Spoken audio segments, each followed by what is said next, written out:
Okay, come and get me. You okay? I'm trying to get abducted by aliens.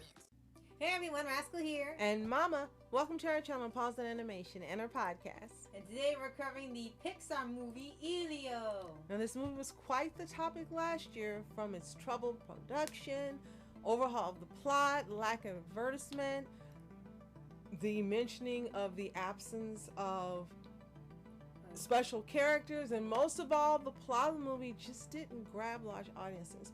And also Disney flat out blames us for not showing up for their original movies. Yes. So, there. But we've got some things to say about this movie. Let me tell you something. Yes. Then, Before we start, be sure to like, subscribe, and click notification buttons on future podcasts and all the pause videos. And thank you so much for joining us today, subscribing, sharing our videos, commenting, everything you do. We appreciate you so much. Thank you, thank you, thank you. Thank you. Now here's the first shocker for you. We saw the original trailer, which should be coming up, some of it now. And when we saw the original trailer, the first thing we both said was, this was better than what the movie was. The original idea was better, it looked better, and yet Disney again screws up, messes up the original idea or the concept art or whatever, and then they change things and they ruin it. And we're sorry, this is what happened to Elio. It was more entertaining, more fun, more inviting. It just had a whole different vibe to it than the finished product. Yes. And that seems to happen a lot with Disney productions.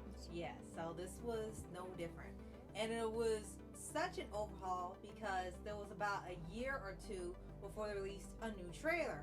And it showed a different story. You could tell all the tweaks they made, changing the characters' roles, changing his mother to his aunt. There was quite a few changes. And with the production, they claimed that it was originally supposed to be about the director's experiences visiting military base as a kid and using that to partially tell the story.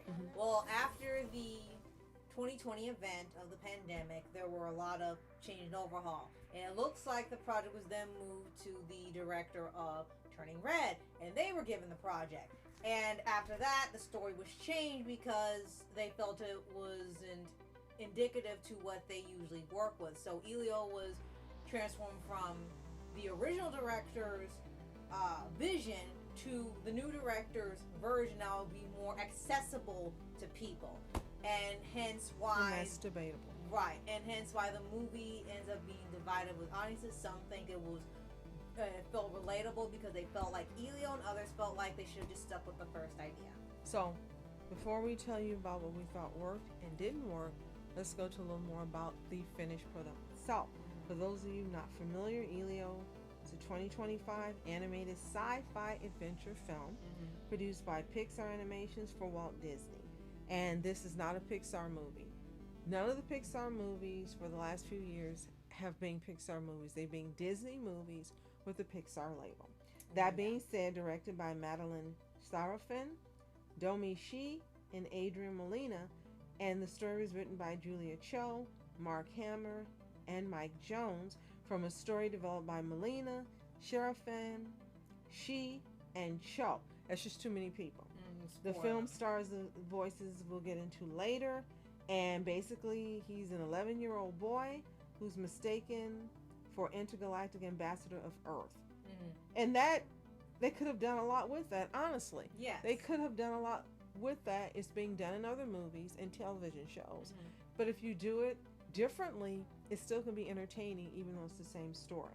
The movie originally released in June of 2025, the 10th at El Capitan Theater, and the 20th all over the U.S. And it runs a little over an hour and a half. 150 to 200 million budget over production, and it earned 154 million at the box office. And I'm sure Disney called it a failure because it wasn't a $1 billion movie. Right. It didn't even hit 200 million, so yeah, they're gonna say it underperformed. And when you see the plot of the movie, you can tell, like I said, if you see both trailers back to back, it is different. Clearly they wanted a more upbeat, crazy vibe like Turning Red, since that's what she worked on. And the biggest difference between it, before you get to anything else in the movie, The plots is pretty similar, but it's how it happens is different. In the version we got, Elio is desperately wanting to contact Alien because he feels like he doesn't belong. He lost his parents because this is Disney, and he's with the aunt, and he feels like she doesn't want to be bothered with him, and he feels alone. And he feels like she should be a little fair. Yeah, it seems that way, but she seems like she's so engrossed in her career and what she's got to deal with, and she's not used to. I don't know if this is boundary we'll testing or sleep regression or but you which one of these is you. I don't know, but I think that one is you. Yeah. So with that, he tries for days and weeks on end to get taken by aliens, and after so many attempts, it finally works when he latches onto a signal that the military has put out. And he leaves the message. Yeah. Okay, bye, I love you. And then with the original, it was similar, but the difference was it was an accident. He was sending a message to his mom, who's been now reinvented to be his aunt, not kidding, and he gives her the message. Spider-Man. The aliens pick up on that, and they think that's the signal, and they take him. And it was an accident. He just has to kind of figure out how to get back and go along with it. But in this new one, no, he immediately just tells them stuff so he can get abducted, and it works. And so don't forget, he lays on the beach for days, and they let you know that it's night and day, and it's like, where the heck is the aunt? Right. Why isn't anyone going, little boy, why are you out here by yourself? We've noticed that you've been out here. No one says anything to him. No adult. Which is a really bad Disney message, because this is pretty much how Disney sees society. They see them as unattentive, uncaring, bad parents. This is what they're doing here. Because he's out there for, I think, 3 days before they pick him up. I think so, yeah. And then after all this mess, and they go through their old tropes of him getting bullied and feeling alone and having the argument and yada yada yada yada. You've seen this before, and Mars needs moms and everything. The aliens pick him up before he gets beaten up or bullied, and then that's it. And that's how he gets into the ship in space. And we're not saying it just to be like throwing it away. That's how lackluster the plot feels. And we know there's people gonna say, "Well, I felt like that." You know, great. But wouldn't you want more engaging story to go along with that familiarity, or are you just satisfied with the character being beaten up and you felt like you went through the same thing and that's good enough? Two things. One, I was bullied. I do not identify with this movie. That it was a long time ago, and I'm not latching on to how people made me feel a long time ago. I'm happy. I'm going to be happy. I'm going to seek out happy things. Everyone can do as they like. Number two, they did do something a little differently, where there was one boy in the group who didn't want to bully him. That's true. And they end up being friends at the end. And I did like that part of it, that there was one person there, one kid who knew this is wrong. You're just going to scare him, right? You're not going to hurt him. And of course, the bully's a liar. Yeah. And he does the opposite. And the one kid doesn't like it. Part. Yes, that's true. That was something finally different out of any animated movie. True. And then when we get to him in space, see the aliens. And you're thinking, okay, let's see how they do this with the Communiverse. And how they think he's the ambassador of Earth and Wasn't everything. clever. Sorry. Yeah. And you're thinking, okay, let's see where this goes. Well, after 5 minutes, he is immediately sent to deal with a really dictator-like alien who wants to destroy the Lord Communiverse. Grygon, yeah. And he wants to destroy the Communiverse. He's like, oh, I'll stop him. And it's like... And then after that, and he goes on to Gorgon's ship. Gorgon's ship. Gorgon's ship. And then the movie takes place mostly there for almost the rest of the second and third act. And then the best part of the movie happens where he meets Glordon. Yes. And is Grygon's son. Yes. That was the best part of the movie. The Very kids much. that were cast were perfect. It was so organic. It was so genuine. It was so fun. Their conversations, their voices were perfect. Elio and Glordon are the best part of this movie. Yes. All the rest of this together. movie can just be trashed. That segment there, from there to the end where they become friends, I love the end scene. The best part of the movie. Yes. Really. And if they had focused on that and maybe written the movie around that relationship and not focused on what was happening, and don't tell me, well, you need to know what happened before to understand why he wanted to get away. No, because in the original, he didn't want to be taken away, which means he wasn't being bullied in the original, and someone decided to put their personal experience into it. Yep, but if they had focused the movie on him getting taken accidentally and him getting there and making a friend, that would have been a fantastic movie. Yeah. And even the colors and the vibration from the original trailer were different. Now, we know some of you say it's beautiful to look at. It's got lovely colors, and it's soft, and it's lovely. But it's not what you're expecting for an adventure movie. You're looking for, these are more muted pastels and stuff. A little bit. But you're looking for vibrant, like primary colors, yellow, blue, orange, green. It's a kids movie. That's what you're looking for with a kids movie, with one kid from Earth meeting a kid from whatever planet they were from. And you don't get that. You get these muted pastels and softness and every movie that's a kids movie, they don't look to satisfy what the children want in the movies anymore. And I don't care what studio it is. They look to satisfy what the adults who are making the movies want. And it is being scientifically proven in research over decades, and people ignore it now because they want a different outcome, that children like primary colors. They perk up, they get excited, it stimulates them, it makes them mentally think, it engages them. And every studio on this planet now, except for DreamWorks, doesn't use primary colors. They use everything but primary colors because they don't want to engage the kid. They want to tell them what to think and how to feel. Yeah, which is really weird. And that's the truth. Put your comments below. And this movie did exactly the same thing. So if they had focused on that relationship, if they had made it the original where he got taken accidentally, had primary colors, and then the rest of the movie happened, it would have been a much better movie and much more enjoyable, and it would have made more money, and more people would have wanted to see it because it would have provided fun. Yes, and that's what we were looking for the movie. Even with the change, like, okay, let's see how fun this movie is. It's fun for about 20 minutes. And it's literally, as you said, the scenes involving Elio and Glordon. Put their scenes together all the way to the end, and then him finding him again at the end. That's the movie. Yeah.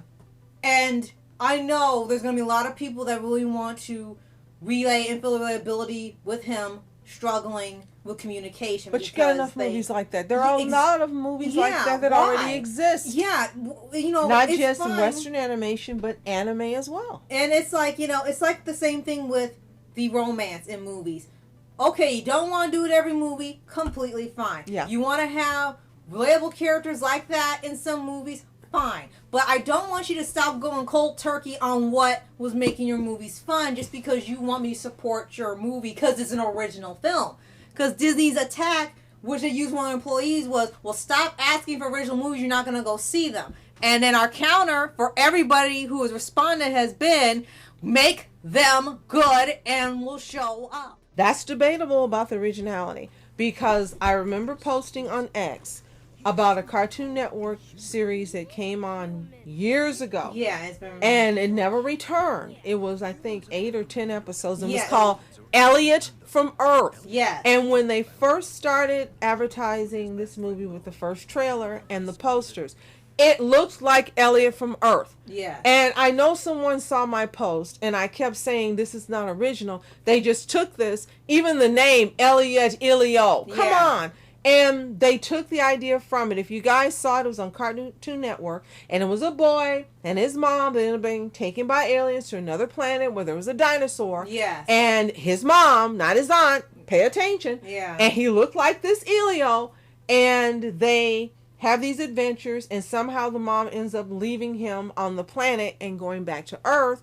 And that's where the series ended for that season. Yeah. A lot of things that were in here were taken from that series. They can deny it all they want. If you want to be able to find Elio from Earth. I don't know if you can ever see it. Yeah, I'm not but sure anymore. This is where it came from. I know what they're saying, but if you got two eyes and you watch the series, immediately you think Elio from Earth. And then I knew I wasn't crazy when someone else posted the same thing. And took away the letters all the way down to Elio. Absolutely. So it's not original. It's riffing on someone else's idea, almost down to the wire.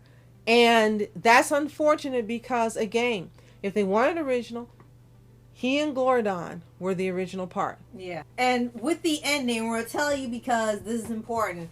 They also have this other message that could have worked where the guardians or parents of the kids do care, even when it seems like it doesn't. That actually was a different message. Yeah. But it was lost throughout all of the dragging the story and everything out. Like the aunt, you found out she does care. And when he had put a clone in his place to make sure she didn't notice, they made it seem like, oh, well, she knew the whole time. She was pretending to go along with it. But you didn't really get any sense of that until literally the last second when she revealed it. And then Glordon's dad, I mean, it seemed all he cared about was war and destruction, didn't care about his son. But he knows his son was a clone. And he said all fathers know. And he was willing to take down all his armor to save his son from dying. So there was a really good message about, no matter what you think that they don't care, but then they show you when it matters that they do. And it goes for both his aunt and his father. And I thought that was a great message. Yeah. But all this other stuff was lost without because you didn't get any indication most of the time that was happening. You got that they were one personality until the moment where they revealed that they were more. Absolutely. So, quickly we'll talk about box office and critical response, and then we'll go over the cast. Well, after the trailers came out, critics kept telling them that this was going to be a major money loser for Disney and Pixar. They were being told before the movie was released, this is going to suck and people aren't going to see it. And they ignored it. Variety, Deadline Hollywood, those are two I can recall. They kept telling them, this is going to fail. So, critical response, Rotten Tomatoes, who still rock, 83% positive. But the ticket sales don't lie. And the feedback online doesn't lie. You do have a core group who, as you said, identified with it and loved it. And that happens with every movie. You're going to have a core group, no matter what the movie is, who really relate to it and understand it. And that's fine. But this was not a movie that should have been in theaters. It should have been released on Disney Plus and Hulu.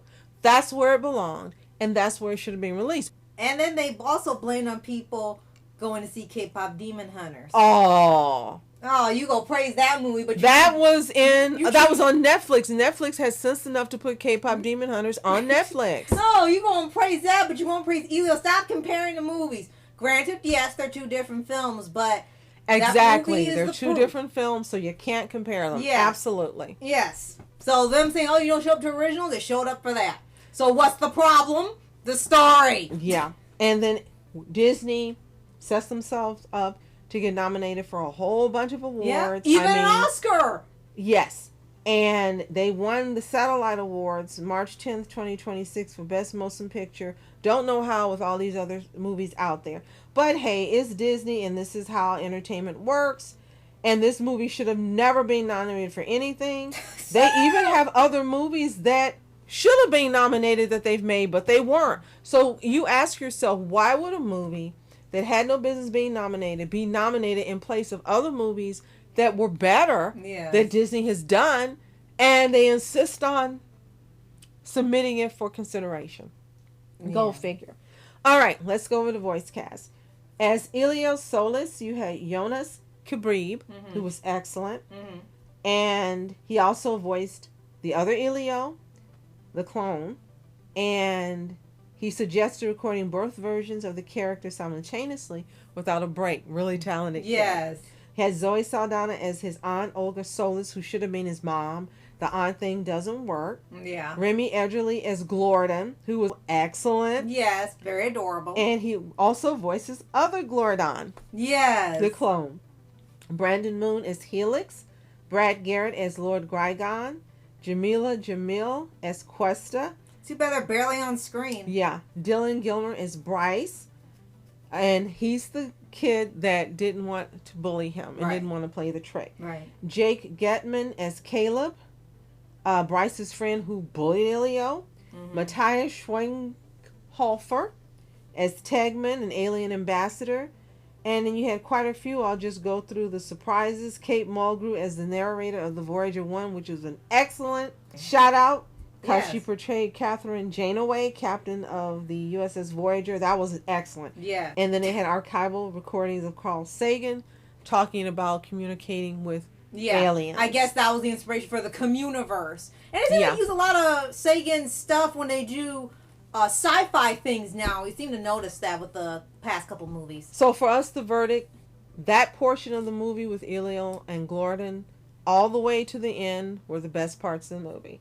And Disney, as you've mentioned to me, has a habit now of when they have movies, halfway through is terrible. Then you get to the half and the end and it ends up being great. You need to make a movie where it's great from beginning to end.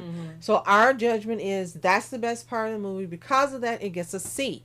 We're not going to give an F. It doesn't deserve an F. No, that would be way too hard. It could have been better, a whole lot better in how the characters introduced, not killing off the parents, and people paying attention to him, including the adults. It could have been better in a whole lot of ways. But we give it a C+. Yeah. And if you want to see it just to see the excellent parts of the movie with he and Glorden, we say watch it from the middle to the end. Best part of the movie. Yes. So if you've seen Elio, let us know in the comments. Did you see the original trailer before the reworks? Which one, or version I should say, do you think is better? Tell us. And what were your thoughts on seeing the movie? If you haven't seen it, it's available on, I'm sure, Disney Plus to stream. You can probably buy it. It's probably available digitally. And if you decide you want to go ahead and watch it, come back and tell us what you think. Yes. And if you haven't already, subscribe for updates, reviews for anime series, anime shows, and all things animation. Absolutely. And thank you so much for joining us today. As always, you are specials. Please watch watching Mask Entertainment. And a Mom Entertainment. Have a fantastic day. Peace. These are the lava tunnels. Gordon, I am not fireproof! Why didn't you say something? Gordon! Just get in my mouth. It's actually kind of comfy in here. It is? I've never